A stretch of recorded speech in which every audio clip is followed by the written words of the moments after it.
If growing an active following on social media has you feeling mystified, today's guest is going to help simplify this sometimes messy, opaque equation and give you some really practical steps forward to building a community where your audience is already spending their time online. In this episode of our RightBlogger Customer Spotlight series, we're chatting with veteran blogger and social media marketer, Lisa Sicard from Inspire to Thrive. Lisa's been in the content and social media game for well over a decade, and fun fact, she actually worked for the first newspaper to launch an online version back in the 1990s. It's just one of the really fun stories we explore in our conversation together. Lisa shares her insights on how to choose which social media platforms you should invest in, Facebook, Instagram, LinkedIn, Twitter, YouTube, TikTok, and how to identify trends worthy of hopping on.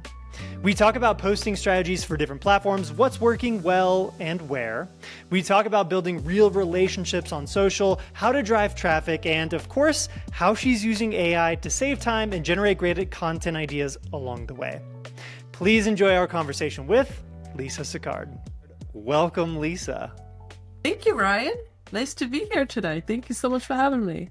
This has been a long time coming. You've one of those people you've existed on all my various different screens and social platforms for years, so the pleasure is mine too. Thank you.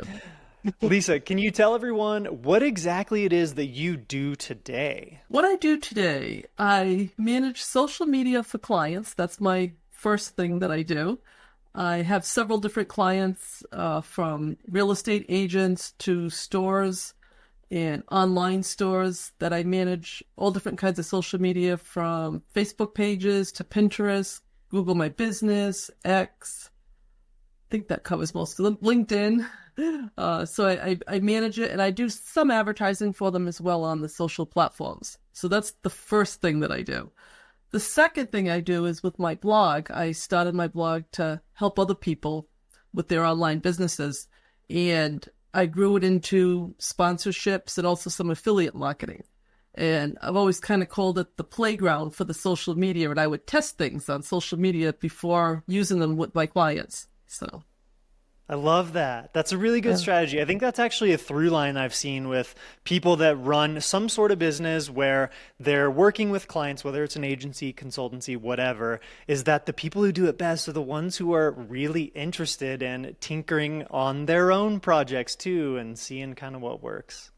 Yes, that's true. And I'm always the first one to be banned on different sites or content. Yeah. And so when it happens to a client, I'm like, oh, don't worry. It's just the algorithm. It's just a bot. It's usually going to work itself out, But yeah. Fastest path to getting banned. That's how to learn what not to do. That's it.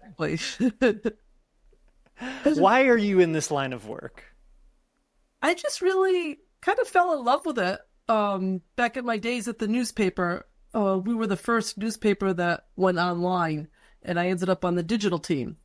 And I started, sitting with clients that I was doing their print ads and kind of showing, well, this is what you could do on Facebook. This is what you could do on Twitter. And so it just kind of developed from there. They had a social media committee, and I kind of taught the newsroom how to tweet because none of them at the time knew, and most of them were older than I back then. And yeah. What was the state of the internet like back when you were working for this newspaper that became the first one to go kind of online?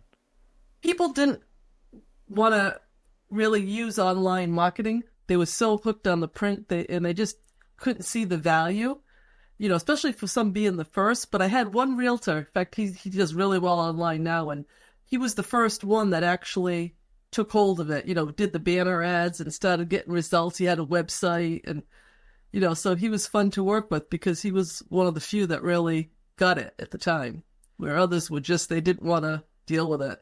And that's how I ended up with a lot of clients when I finally left years later, because they didn't want to spend the time. So I always say I'm a time saver because they just didn't have the time to learn. Yeah. That's so interesting. So what I feel about this is whenever there's like a new platform that emerges, or perhaps even a shift in thinking about how you can run your business or market your business, like there's always this learning curve period where people who are early adopters, experimenters are the ones that like have to really push into a space and show other people how it works. I think that's sort of like AI today. You know, there's some that naysayers that are like, oh, I'm not ready to do that, and that's not gonna last. And I'm like, well, if you don't know the technology or get familiar with it, you're gonna get left behind. And yeah, It's funny to see these cycles begin to repeat themselves, just with different little details. Every 5, 10 years, it seems like it's happening faster now. What are some of the ways that you like to use AI? Have you figured out stuff that works for you and your clients on the marketing side of things? yeah. I started using AI before the RightBlogger. I had a Jasper. It was expensive. It was clunky. You could only do so many words. And then when I started trying yours, I was like, wow, this was like phenomenal. At first I did like the blog post, but then I would change some of it, put it in my own words, and then I liked the headline. You could test the different headlines. That was great because sometimes I'd spend too much time struggling with headlines. And then for clients, I have a client, they like to wish everyone a happy birthday for the month. So they have like 10 different birthdays. And I'm like, well, what am I going to say 10 different times differently? So I go to your tool and I use that to create different content. So it's really helpful and it saves so much time. That's a Yeah. cool little micro example. Like figuring out the things that are, repetition oriented within your business and figuring out ways to like remix them and keep it fresh. I think that's a really common challenge that a lot of people have, whether it's posting on social or like internal communication stuff. Yeah, and another one is a email. I do some email for a client as well, and I wanted to mix them up because they were kind of doing the same thing month to month. So again, with the tool for the email, I was able to generate something different. So yeah, Oh, I love that. That's cool. So you do a lot of writing in your work with clients, and then I know also on your blog you do a ton of writing and content creation. So I want to rewind the clock a little bit with you. When yeah. did you first get into writing? Actually, in school, creative writing was my favorite class. If I didn't get into art as a graphic artist, maybe I would have been a reporter at the newspaper instead of, I started out with graphic arts at a weekly newspaper, and it was the typing because I could type really fast. That's what got me into the whole business was typing fast. So I started typing classified ads because back in the day, classifieds was the moneymaker for any newspaper. And they taught me graphics. And they had the old machines with the old typesetter. I could still smell the chemicals that went in those machines. And you could I'm taste sure it. it Like, was very good for everyone who was in the newsroom. yes, you could actually taste it. Like, and so I was only like 15 years old changing the chemicals in the camera equipment at this weekly newspaper. And and then I went on to another weekly. It was a Catholic newspaper, and I was the art director there. And it was the same thing. You had the same kind of equipment, but they were just getting into the Apples or the Macintosh, they called them, the Macintosh. So I was just on the cusp of that when I switched over to sales. And then I was in sales and marketing for many years until I got into the digital world. It was actually my ex-husband that wanted to do an online business through Stores Online. I don't know if you've ever heard of Stores Online. And I One of came the up with, like OGs, yes.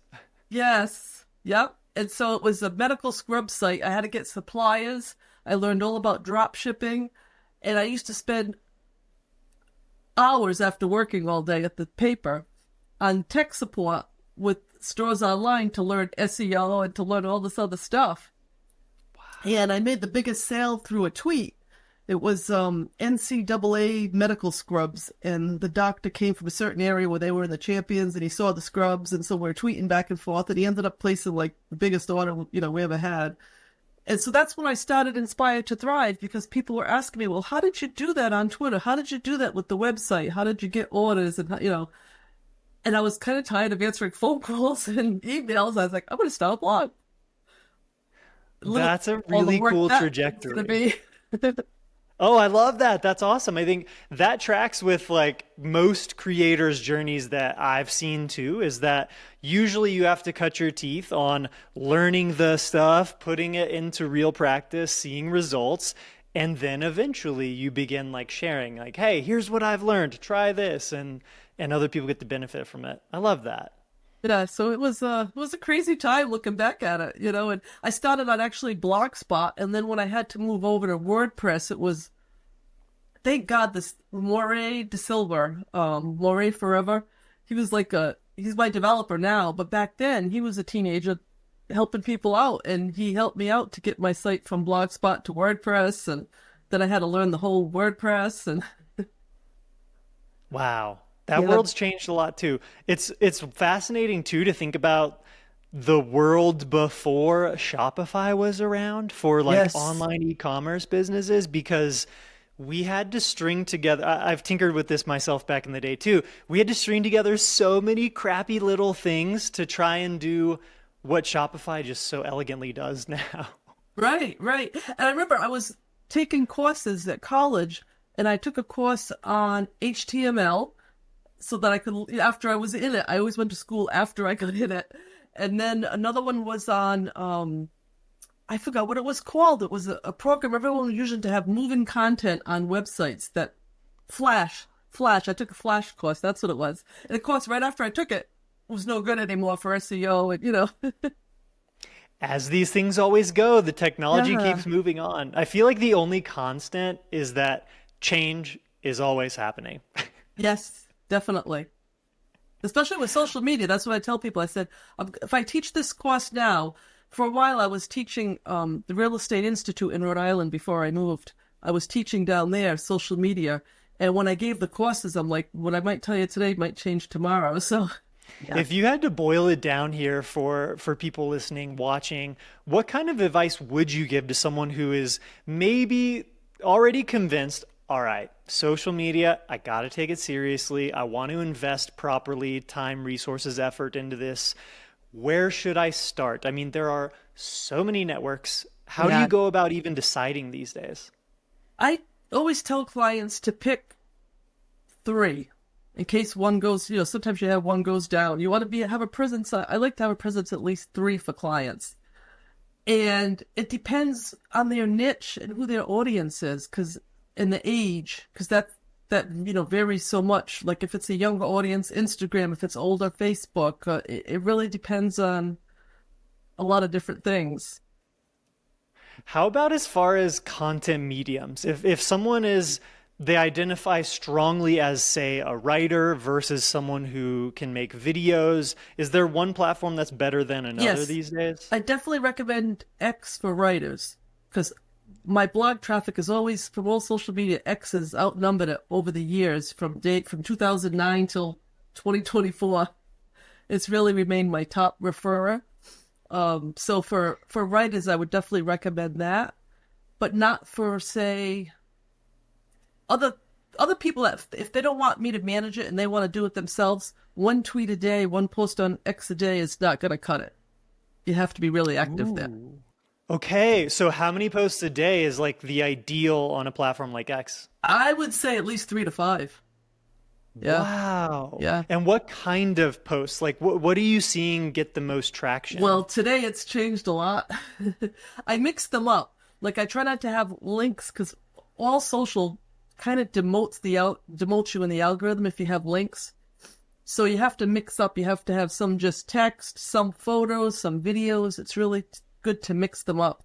Now, I find with Facebook, it's the opposite. You shouldn't post often on Facebook. Like for my page, I only do like once every other day, with maybe a couple times a week even. You don't even have to do every day, because people won't follow or like the page if you post too much there. Wow. That's so interesting that one platform rewards high activity and one seemingly almost punishes it, perhaps. That's interesting. Yeah. Huh. Yeah, Okay. and LinkedIn has changed a lot too, because it depends on your feed. I just learned this like last week. You can either have the newest content show up on your LinkedIn feed, or you can have the hottest that's ranking the best. So with a lot of these social media, you can change your feeds up a little bit, which can also affect the algorithm. So Let's go into LinkedIn a bit, because this is somewhere else that I see you very present as well. What is working on LinkedIn today? How would you instruct someone to get maximum engagement on that platform? on that one, definitely do not put links. I'll put them in the comments, which you probably notice a lot of folks doing. They have carousel posts work really well on LinkedIn. people have like four or five images, and they kind of walk through it. There's also a new audio feature, which I usually join Sue Ann from Right Mix Business on. Actually, today she has it, I think, at 2:00. And it's audio, and so you get to meet other people and you all chat, just like Twitter, where they have the audio on Twitter with the spaces. That's cool. Yeah. I like that. So As far as mix it up on LinkedIn. yeah. When you're talking about the image carousels, I know what you're talking about. But what actually works best to put in those carousels? If you want to say share 4 or 5 images, what kinds of things should people put there? Helpful content. Something that's going to give them advice on something in your niche or your business. Not salesy. People don't like being sold to, on So on that's the platforms. maybe something like advice text on screen, like actionable stuff, like text with an image background, something like Right. that, or like slides. Or you could cover pain points. Like if it is a business and you're trying to sell something, cover the pain points that your product or service would answer. I like that. Okay. That's awesome. And LinkedIn is one other tidbit is when you send out an invitation to connect with someone to always have like a little message, and just don't sell them right away in those DMs, because people hate the DMs that do that. Yes. LinkedIn and Twitter. X.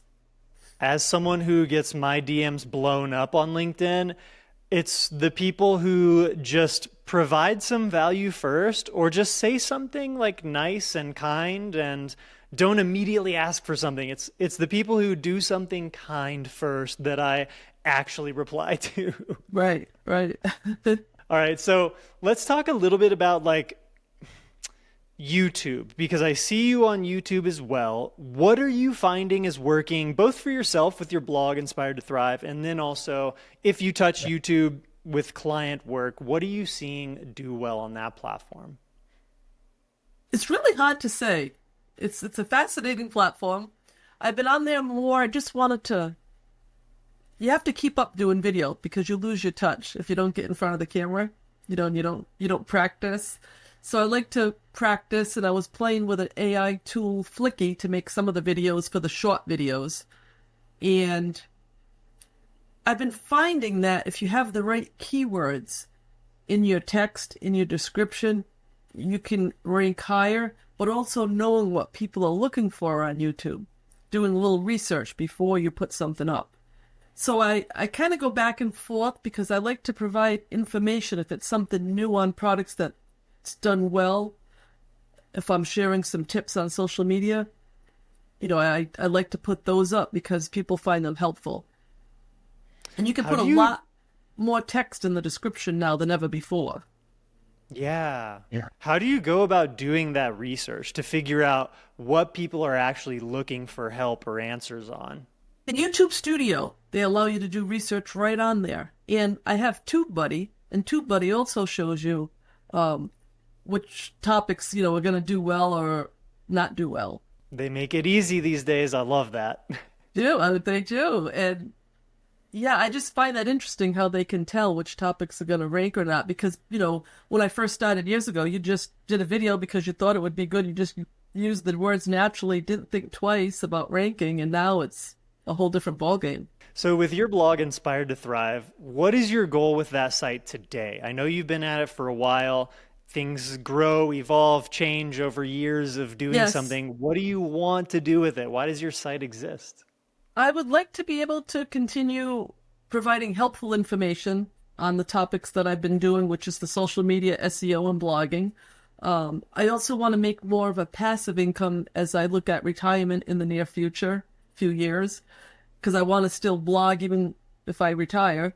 So I like the passive, more of the affiliate marketing side of things. And sponsorships, I'm a lot more particular now on the sponsorships than I ever was, because I don't want to have any duplicate content, and I want to make sure it's good content and it's something I haven't already covered. So it gets harder when your site's old and you got over 700 or 800 posts. Definitely. So, what do you do as far as do you do any active outreach to sponsors, or is it mostly just fielding inbound inquiries these days?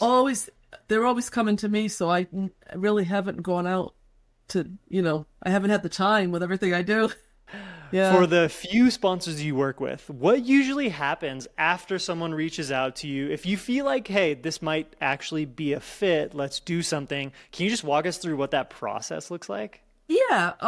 There's one company I've had for years, and I know they usually pay right away. So they're like, there's no it's just they send it, I send it back, I get paid, and they let me do whatever I want to the post, as long as they've got one or two things in there that I know they need, but the rest I can do on my own, which is wonderful.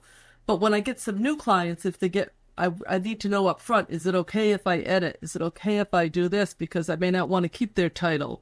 I may not want to keep all the links they provide because I don't like the links, or they're not as relevant as they should be.